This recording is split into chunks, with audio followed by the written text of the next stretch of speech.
history of why crystals are so useful. Okay. Crystal healing has been used for centuries in one way or another. Lots of medicine men and stuff like that always incorporated that. But even just in the general population or with like kings and queens and things like that. For example, amethyst, which is a kind of quartz, was often thought to prevent people from getting intoxicated.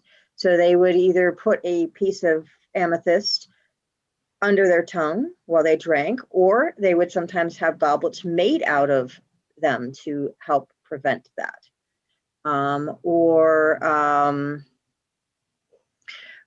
Emerald was believed to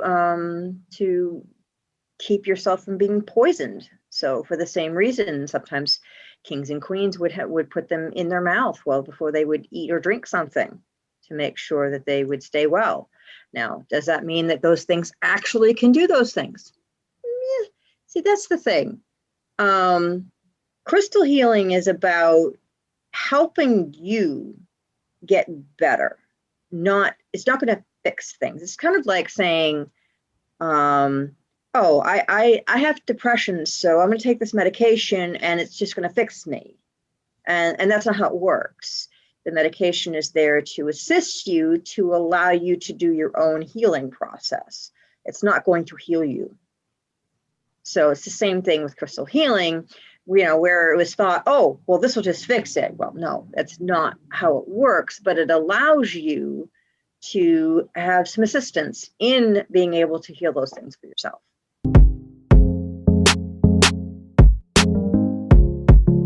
But like I said, crystals have been used in one way, shape, or form for healing for centuries. It's not a new woo-woo sort of new age thing. It's been going on forever. It's just that now that it's becoming more mainstream and people are being made aware of it, and it's outside of the medicine man sort of circle, now it's getting more scrutiny and people are like, oh, I don't know, that's bad. Well, it's not, because people try and make it something that it's not. They try to make it, oh, so you mean if I hold this crystal, it's going to fix this? No, it's going to help you to fix that in yourself. There is a lot of good psychology to it, because even if you don't believe in the use of crystals, they're beautiful. They're a great focal point if you are mindful, if you go into mindful meditation or, just a focus. I guess my point is, if you're non-clairsentient, not that everybody is clairsentient in a way, but the levels are obviously, you're much, much, much higher clairsentient than I am. I don't feel the vibrations that a lot of people do. I really believe that a lot of people do experience that.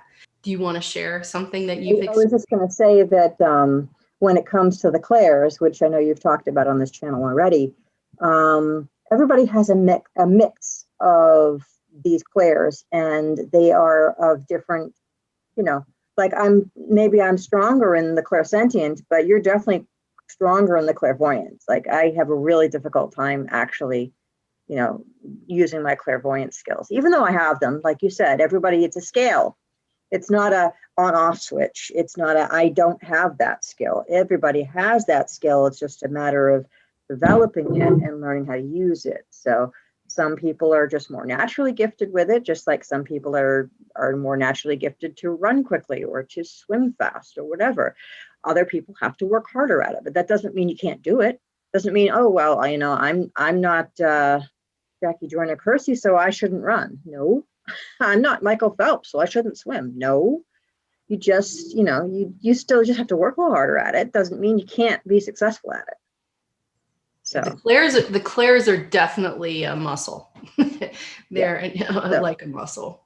Yeah. So people who are clairsentient might actually notice the effects of using crystals more than other people.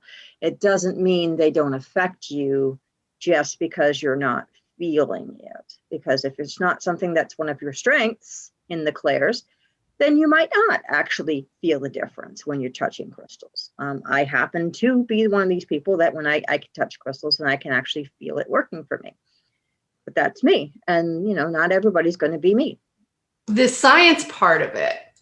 Let's talk about the science part of it, because no one can actually argue that there is a science behind it. Okay, so a lot of people kind of poo-poo the whole idea of using crystals, but crystals actually, anything made up of atoms has an energy field, literally, because the atoms, the electrons in the atoms and everything are constantly moving. So that energy creates an energy field. Yes, it may be a very small energy field, and obviously not all of it is something that you can tell by, human touch or sense. But everything that is made up of atoms, which is everything,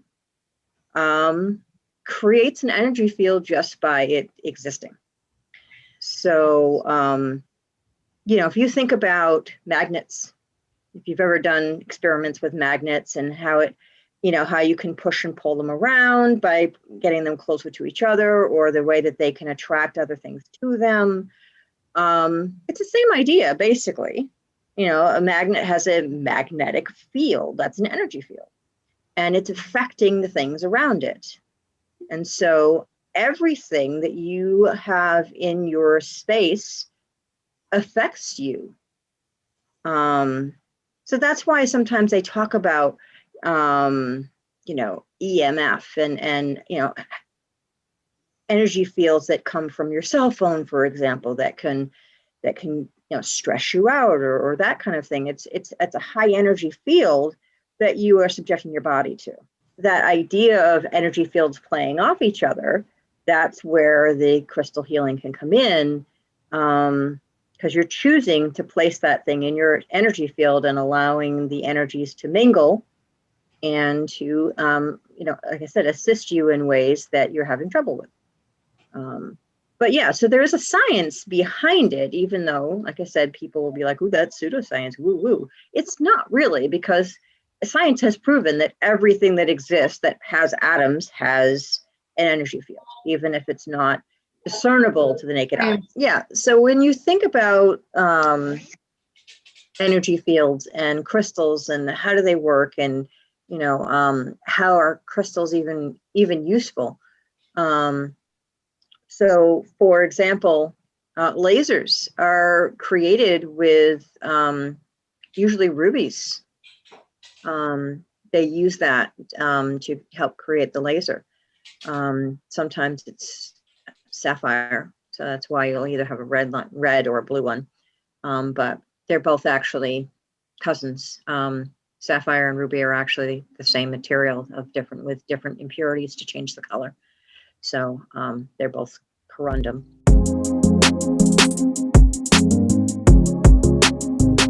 But if you think about things like Stonehenge, for example, which I'm assuming just about everybody's heard of.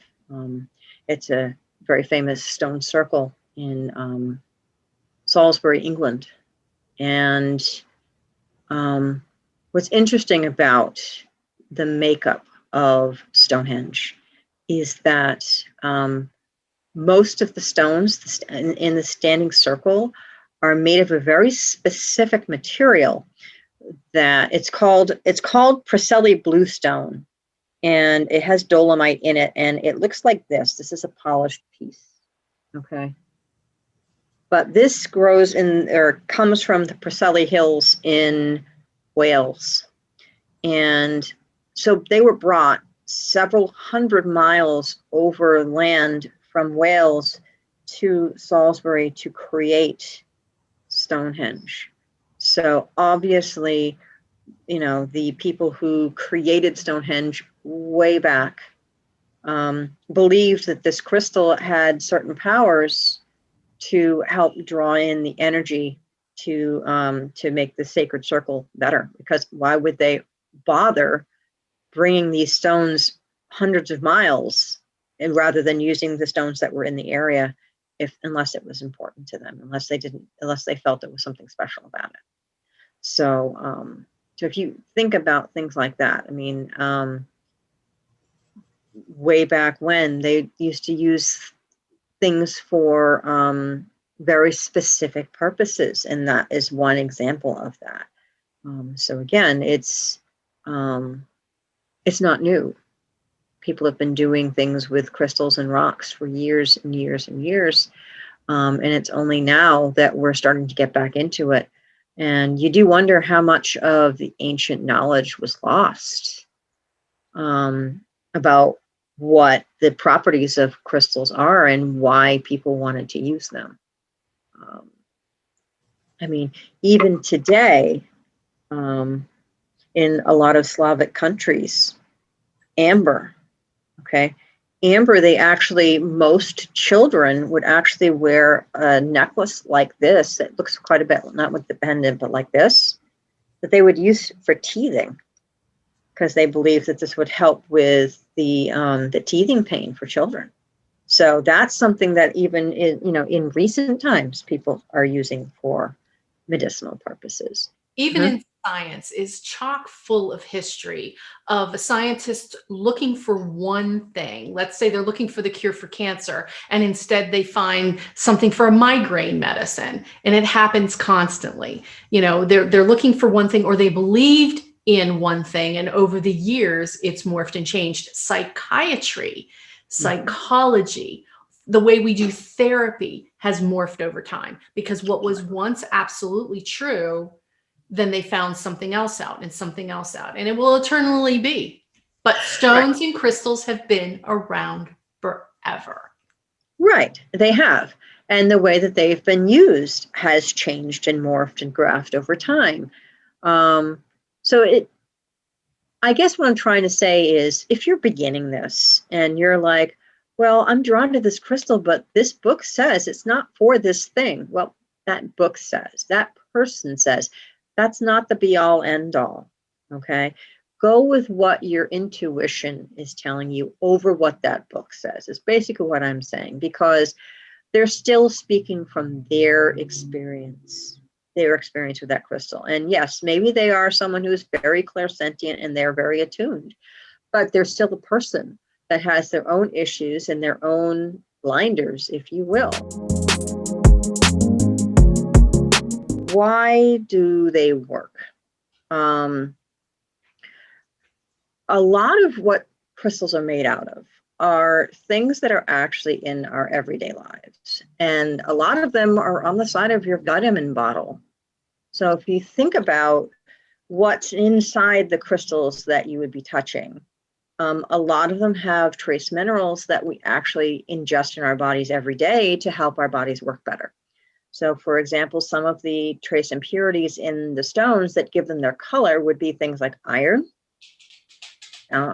Obviously, we need iron for, a strong circulatory system. It helps our blood system. Calcium. There's a few stones that are actually either made of calcium or have calcium deposits in them. Obviously, that helps with strong bones. Magnesium.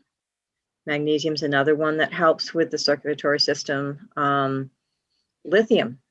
Some stones actually have lithium in them, and lithium is used primarily for people who are bipolar, and it helps moderate their emotional energy levels.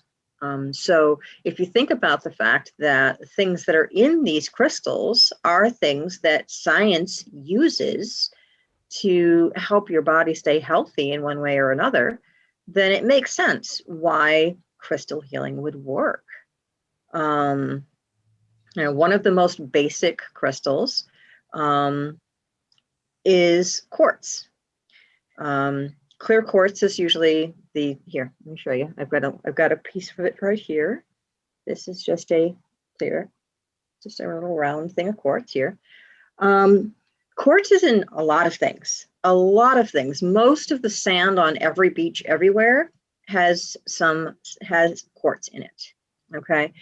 A lot of glass not necessarily today, but the older glasses used to use quartz. They used to use quartz and melt it down, and it would help make. Well, I mean, even today, yeah, because sand, a lot of sand is made out of quartz. They melt that to make glass. So yeah, it's in a lot of things that you wouldn't think of in everyday life. So it is one of the most common minerals on Earth. And so we're surrounded by it all the time. So why would it be any different to take that and then use it closer to your body, to use it purposefully instead of just having it in your surroundings by accident? Maybe that's also another reason why we're all so drawn to the ocean and to the beach, and why it seems so magical and a great vacation spot. Maybe without even knowing it, we're drawn to the crystal. There is a certain logic to that, because quartz has a property. It's called piezoelectricity. What does that mean? That means that while it's not a conductor of electricity, it can create an electric charge when it's put under pressure. That's what the piezo means, is pressure. So if you have sand on a beach that is getting pummeled by waves and it's pushing against each other, it actually does create a little bit of an electric charge. So it's a little bit like when you go outside just after a thunderstorm and you've got all that ozone going on, and it just is this really cleansing, clear feeling. You certainly could be getting some of that effect by being on the beach, because that electricity, that energy field is being created by the waves hitting the sand. So yeah, I mean, that does make sense to a certain extent, that could be happening.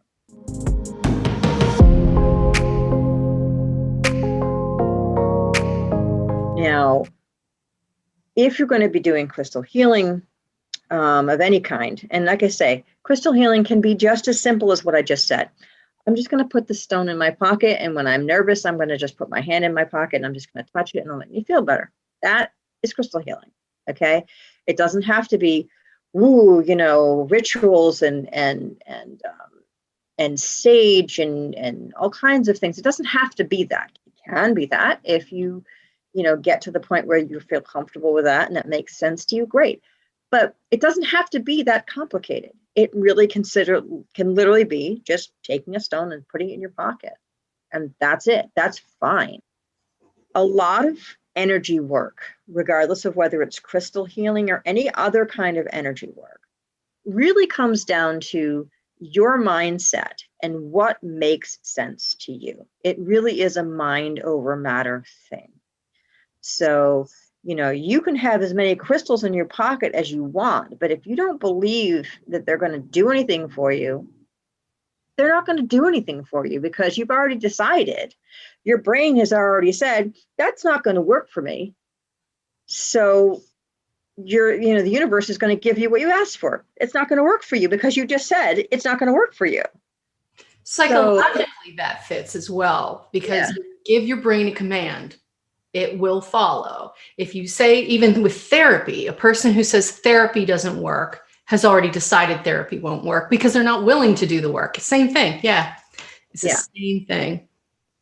Right. So you do have to have a belief system going into it, or at least an open mind, and say, okay, I'm willing to give this a try. Let's see what happens.